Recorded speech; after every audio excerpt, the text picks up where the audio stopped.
Singapura, negara terkecil ke-19 di dunia yang termasuk dalam 10 negara paling maju di dunia. Walau secara komposisi, warga negara dan penduduk tetapnya didominasi oleh etnis Tionghoa, kita bisa dengan mudah menemukan berbagai ras multietnis. Bahkan bisa dikatakan dari seluruh dunia, di setiap sudut letaknya. Dari sisi agama, pepah keyakinannya pun berlapis. Menurut data statistik Singapura per dekade yang kami peroleh, sekitar 31% penduduk menganut Buddha, sekitar 18,9% Kristen, kurang lebih 15,6% Muslim, lalu Tao sekitar 8%, dan Hindu sekitar 5%. Sisanya mengikuti kepercayaan lain atau memilih tidak beragama. Dalam keseharian, angka-angka ini sering diterjemahkan menjadi label sederhana. Kalau kamu Melayu atau keturunan Arab, berarti kamu Muslim. Kalau kamu Eropa kulit putih, dianggap Kristen. Etnis Tionghoa biasanya Buddha atau Tao. India berarti Hindu, dan seterusnya. Padahal kenyataannya jauh lebih rumit dan lebih cair daripada itu. Harus kita akui, Singapura merupakan salah satu contoh negara dengan keberagaman yang relatif stabil. Pemerintahnya sangat serius menjaga batas-batas sensitif ini melalui Undang-Undang Maintenance of Religious Harmony Act, yang menindak pihak provokator kebencian antarumat beragama dan menegaskan bahwa agama harus dipisahkan dari politik. Di tengah struktur itu, komunitas Muslim juga beragam. Ada fenomena menarik, minoritas di dalam minoritas, yaitu para mualaf dari etnis Tionghoa. Bagi orang luar, memadukan identitas Tionghoa dan Muslim di Singapura mungkin terdengar tidak lazim. Namun justru disitulah banyak kisah yang muncul perlahan. Kisah orang-orang biasa yang memilih jalan berbeda dari label yang ditempelkan pada ras mereka. Dalam video ini, kita akan mendekat ke kisah-kisah seperti itu. Kisah mereka yang mungkin tidak sesuai dengan stereotip kalau Cina berarti bukan Muslim. Namun justru di antara kerumitan identitas itulah mereka menemukan makna iman, keluarga, dan rumah yang baru. 我的名字叫做安和病啊。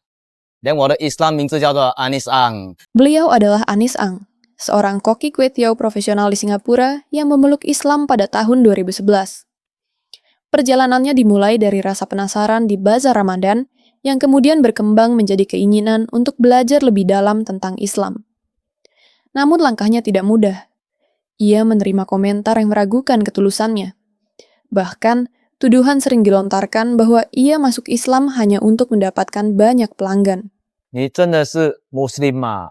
还是你只是说为了赚钱，所以你才皈依的？可以赚马来人的生意，因为你是 Muslim 吗？ Di masa-masa awal, ia sering merasa sedih dan berdoa diam-diam tiap malam agar diberi kekuatan.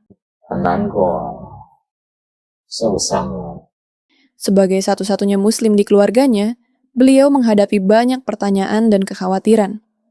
Tapi ia tetap kuat. Ia bekerja dari pagi hingga malam, dan tetap menjaga sholatnya di sela-sela waktu berdagang. Islam baginya bukan hanya agama, tapi titik balik hidupnya. Dulu ia mudah marah, dan sering melarikan diri jika menghadapi masalah. Setelah masuk Islam, ia berubah menjadi pribadi yang lebih sabar, dan lembut dalam menghadapi hidup.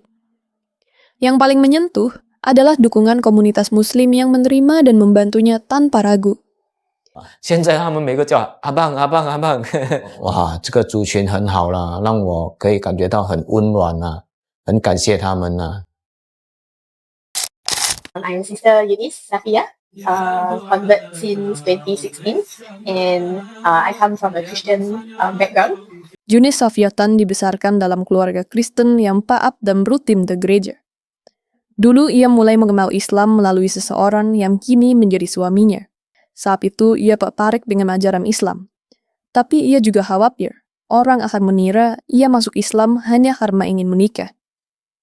Situasi menjadi semakin sulit karena orang tuanya menolak keras. Mereka tidak ingin ada hal yang berhubungan dengan Islam di dalam rumah. Pernah satu kali mereka melihat aplikasi Al-Quran di ponselnya. Dan itu memicu pertengkaran yang membuat Eunice diusir dari rumah. So there was this one time when I accidentally had the Quran app open on my phone. So they saw it lah, and then they were like really angry with me. Yeah, so they were like, go, get out now.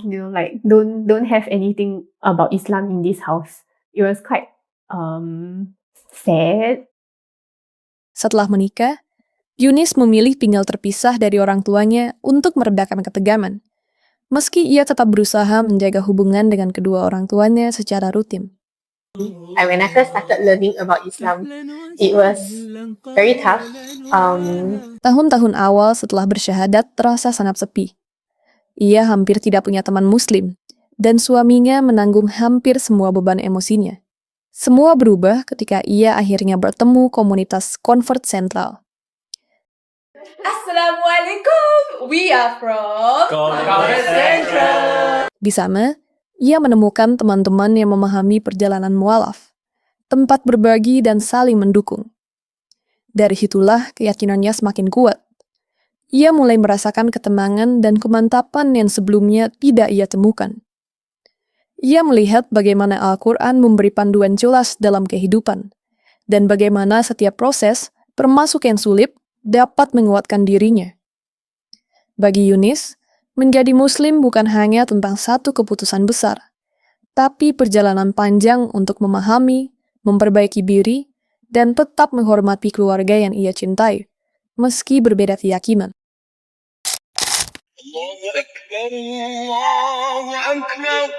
Ini adalah kisah Keisha Ang. Perjalanan spiritualnya dimulai ketika ia masih remaja, dan secara tidak sengaja mendengar lantunan azan. Dari sana, ia mulai belajar Islam secara perlahan. Even until now, sometimes when I hear the azan, I will still get goosebumps. Yeah, it's kind of a remembrance of God. Yeah, it feels like He's calling us.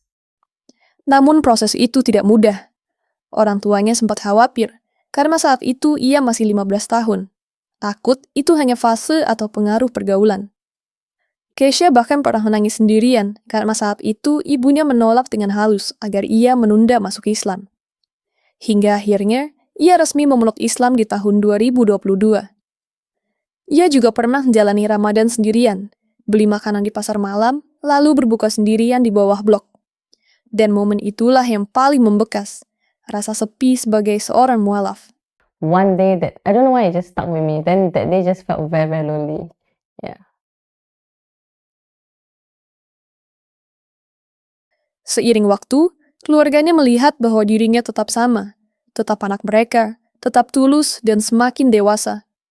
Sampai akhirnya mereka merestui pilihannya, terutama setelah melihat kebaikan calon suaminya. Bagi Keisha, Islam adalah jalan hidup yang mengajarinya untuk menjadi manusia yang lebih baik, lebih lembut dan selalu kembali kepada Sang Pencipta.